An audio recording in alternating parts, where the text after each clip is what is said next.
Bonjour, c'est Steve, j'espère que vous avez la forme. Alors aujourd'hui, nous allons aborder un sujet qui vous touche tous et je suis toujours exposé à ce type de problématique lors des coachings où vous avez besoin d'apprendre à vous faire respecter. Le respect, c'est vraiment quelque chose d'essentiel dans les relations. C'est la base, c'est la pierre angulaire si vous voulez développer des relations pérennes. Et pour vous, ça peut être un grand défi. Autant être hypersensible, c'est génial parce que c'est vraiment une vraie qualité dans les relations parce que vous créez des connexions très profondes, des connexions émotionnelles, vous êtes beaucoup dans l'empathie et dans l'écoute.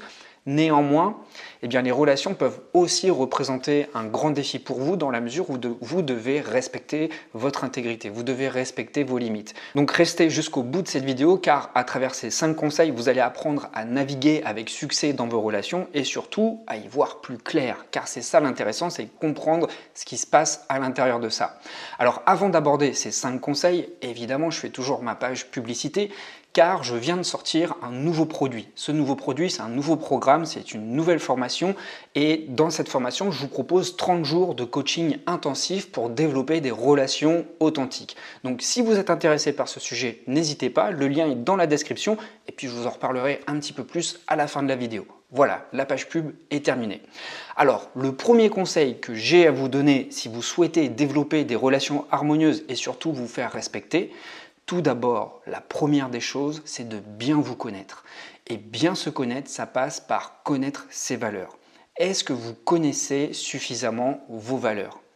Vos valeurs, ce sont vos priorités. C'est ce qui va déterminer de quel bois vous êtes fait.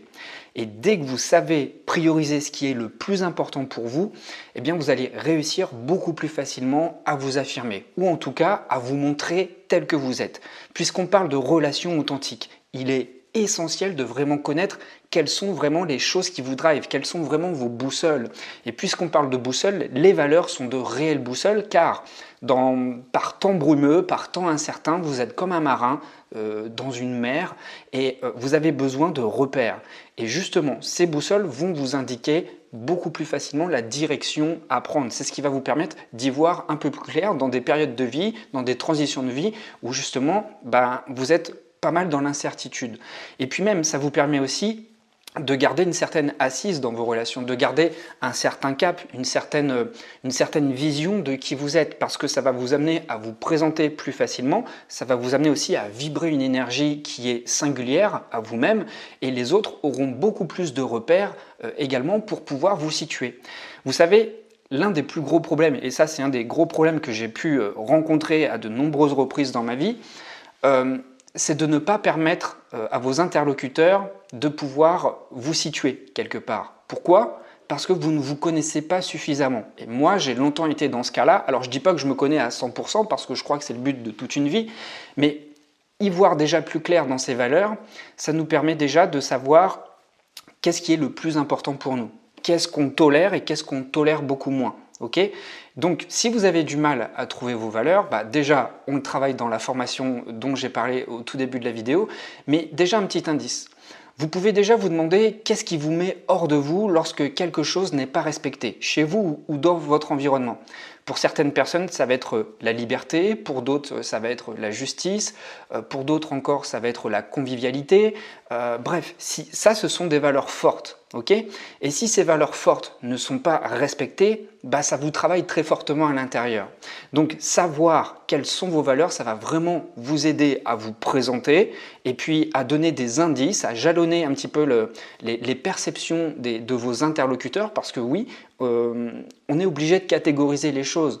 Même si on a une vision ouverte du monde, on est obligé, en tout cas notre fonctionnement psychologique et sensoriel est comme ça, pour analyser une information, on est obligé de mettre une étiquette. Donc, plus vous mettez des étiquettes qui vous correspondent et plus on vous mettra dans des cases qui vous correspondent. Et je suis désolé, si vous pensez que, à tort qu'on vous met trop souvent dans des cases, j'ai envie de vous dire, choisissez vos cases, choisissez les cases qui vous correspondent. Choisissez, dans le meilleur des cas, les cases les plus ouvertes possibles.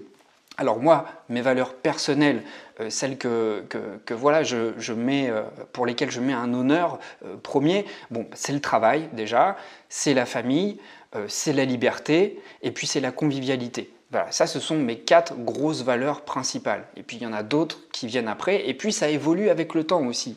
Donc n'hésitez pas dès maintenant à faire un topo et puis à vraiment cerner quelles sont vos valeurs personnelles. Maintenant, le deuxième conseil que j'ai à vous donner si vous souhaitez être plus respecté dans vos relations, c'est de savoir poser des limites. Est-ce que vous avez des conflits de territorialité? Est-ce qu'on mange votre espace? Est-ce qu'on ne respecte pas vos émotions? Vous savez, les limites personnelles, ce sont des frontières émotionnelles, des frontières physiques, des frontières mentales qui vont déterminer ce qui est acceptable, ce qui est confortable et ce qui ne l'est plus dans une relation. Être conscient de vos limites, ça vous permet de délimiter ce que vous allez tolérer et ce que vous n'allez plus accepter. Dès lors que vos limites sont claires, eh bien, ça va être beaucoup plus facile de vous affirmer ou en tout cas de vous sentir légitime pour protéger ce qu'il y a à protéger, c'est-à-dire vous et votre intégrité. Vos limites, ça représente vos valeurs, ça représente vos besoins, mais aussi vos préférences.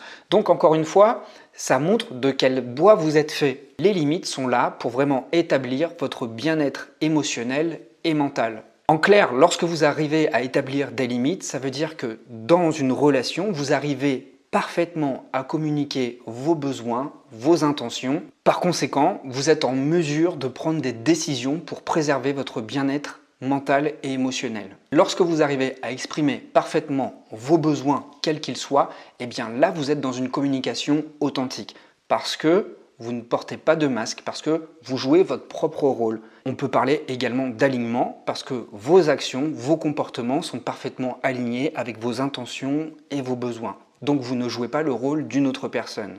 Le troisième conseil que j'ai à vous donner, c'est d'être assertif. Et ça rejoint quelque part le concept de limite. Être assertif, ça veut dire savoir exprimer ses besoins et ses opinions clairement, sans passer par des détours alambiqués. Et tout ça en respectant les autres. Être assertif, c'est vraiment affirmer qui nous sommes. Alors je peux comprendre que dans une relation, ça peut être compliqué par moment d'avoir ce courage de s'affirmer, mais dites-vous que plus vous attendez pour vous affirmer, plus vous êtes passif. Et plus vous entretenez cette passivité, et plus vous faites monter la mayonnaise.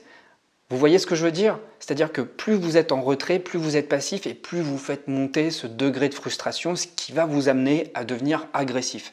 C'est dans ce cas de figure qu'on parle le plus souvent de passif-agressif. Donc, s'affirmer en étant assertif, ce n'est pas imposer son avis, c'est simplement donner son opinion, partager ses besoins et le faire tout en respectant la personne en face de vous. Dites-vous que plus vous exprimez vos besoins et mieux vous allez vous sentir dans vos baskets et moins vous allez sentir d'agressivité ou de frustration en vous. Donc le plus important lorsque vous êtes dans une relation, c'est de ne jamais vous oublier. J'en parle tout le temps en coaching parce que il arrive très souvent qu'il y ait des réticences pour affirmer ses besoins, pour affirmer ses envies, pour affirmer ses intentions, parce qu'on a peur de froisser l'autre. Mais dans cette attitude-là, quelle est la personne que vous froissez le plus, à votre avis? C'est vous-même. C'est vous-même, vous ne vous respectez pas. Comment voulez-vous inspirer le respect autour de vous si vous-même, vous ne vous respectez pas? Et ça, j'ai envie de vous dire, ça se sent une personne qui ne se respecte pas. Et une personne qui ne se respecte pas, elle n'est pas alignée, elle n'est pas confiante, elle est bancale. Et je vous assure, ça n'inspire pas du tout le respect autour de soi. Donc, cultiver le respect dans ses relations, c'est avant tout s'inscrire dans une démarche respectueuse vis-à-vis de soi. Plus vous prenez soin de vous, et d'ailleurs c'est le prochain point, on peut l'aborder tout de suite, c'est de cultiver une bonne estime de soi en prenant soin de soi. Plus vous prenez soin de vous, et vous avez juste à regarder autour de vous, les personnes qui prennent soin d'elles, elles sont juste alignées avec qui elles sont bien dans leur peau, elles vibrent quelque chose de très serein, de très pacifique. On n'a pas envie de les emmerder, ces personnes-là. Elles sont juste bien, elles vibrent quelque chose de positif. Eh bien, vous, c'est pareil. Vous devez prendre soin de vous, que ce soit au niveau physique. Ça commence juste par faire une activité, même une petite activité, de la marche, simplement entretenir votre corps, prendre soin de votre alimentation, prendre soin de votre sommeil, bref, prendre soin de toutes les sphères qui constituent un bon équilibre physique. Ensuite, c'est prendre soin de soi émotionnellement. Est-ce que vous faites le bilan chaque jour de vos émotions? J'en parle dans la formation Relations authentiques. Ceux qui sont déjà inscrits et qui regardent cette vidéo, vous l'avez certainement déjà entendu dans ce que j'ai partagé dans le programme, c'est que c'est intéressant d'avoir un journal émotionnel pour rester au fait des émotions qui nous traversent au quotidien. Est-ce que vous êtes au courant? Est-ce que vous êtes conscient, lucide des émotions qui vous traversent? Si ce n'est pas le cas, vous êtes en pilote automatique. Prenez soin de vos émotions. Donc, si vous notez tous les soirs les émotions qui vous ont parcouru dans la journée, vous allez savoir un petit peu plus quel courant vous traverse, qu'est-ce qui vous fait du bien, qu'est-ce qui vous fait du mal, qu'est-ce qui vous a frustré, qu'est-ce qui vous a enjaillé.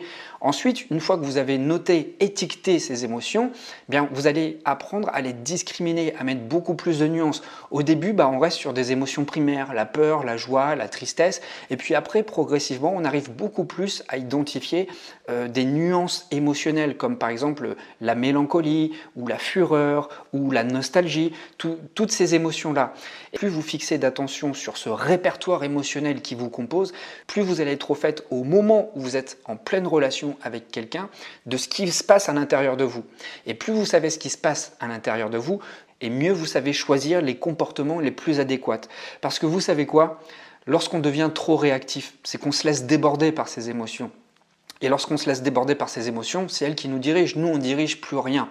Et bien justement, avoir une conscience beaucoup plus aiguë des émotions qui nous traversent, ça nous amène à adapter nos comportements beaucoup plus facilement. On n'est plus dans la réaction, on est juste dans l'acte de poser des actions justes. Pourquoi? Parce que ces actions justes correspondent à des besoins que vous avez. Être au clair avec ses émotions, c'est être au clair avec ses besoins. Les émotions viennent simplement nous signifier qu'il y a des besoins à assouvir. Je le répète quasiment dans toutes les vidéos, mais c'est tellement important. Et puis, prendre soin de soi, on l'a vu sur le plan physique, pour être bien physiquement, pour rayonner quelque chose de sain, et puis pour vous aussi, pour être bien au niveau de vos émotions, mais aussi mentalement. Est-ce que vous prenez la mesure de votre submersion mentale? Vous savez, dans la journée, bon là on est en contexte de vacances, ça va peut-être un petit peu mieux, mais lors des journées de travail, on est bombardé d'informations. On vit dans un monde très bruyant, un monde qui va très vite, il y a le travail, il y a les embouteillages, il y a le quotidien, il y a la vie avec les enfants si vous êtes parent. Bref, à la fin de la journée, vous pouvez en avoir jusque-là. C'est important de prendre conscience de ça aussi, parce que c'est vous respecter que de prendre le temps de revenir au calme et de faire descendre cette agitation mentale. Plus vous prenez le temps de cultiver cette paix intérieure, ce calme intérieur, pas besoin d'utiliser des grands mots, mais juste vous retrouvez bien dans votre tête et dans votre corps, et plus on aura envie de vous respecter, parce que vous prenez juste soin de vous. Enfin, le dernier conseil pour vous faire respecter dans vos relations, et ça je pense que vous êtes suffisamment armé pour ça, c'est de savoir écouter attentivement. Quand je parle d'écoute attentive, je parle vraiment d'écoute active. Pour cela, il va falloir montrer de l'empathie et de l'intérêt pour vos interlocuteurs. Eh bien, ça passe par quoi? Eh bien, même si on n'est pas d'accord avec tout ce que dit notre interlocuteur, c'est important de rester ouvert aux différentes perspectives, aux différentes opinions et éviter de couper la parole et surtout en évitant de juger, en évitant de tirer des conclusions trop hâtives. C'est très important d'accueillir la différence. C'est en ça que ça va faire de vous une personne tolérante et vous allez donc attirer également à vous la tolérance. D'accord? Alors, ça passe par quoi? Ça passe par le fait d'écouter, ça passe par le fait de montrer des signes d'écoute, d'approbation. Non pas que vous êtes d'accord avec tous les arguments, avec toutes les opinions que partage votre interlocuteur, mais en tout cas, vous êtes d'accord avec son ressenti. Et c'est en ça que vous commencez à montrer de l'empathie, c'est que vous arrivez à vous synchroniser avec sa couleur émotionnelle. Je dis couleur émotionnelle pour dire...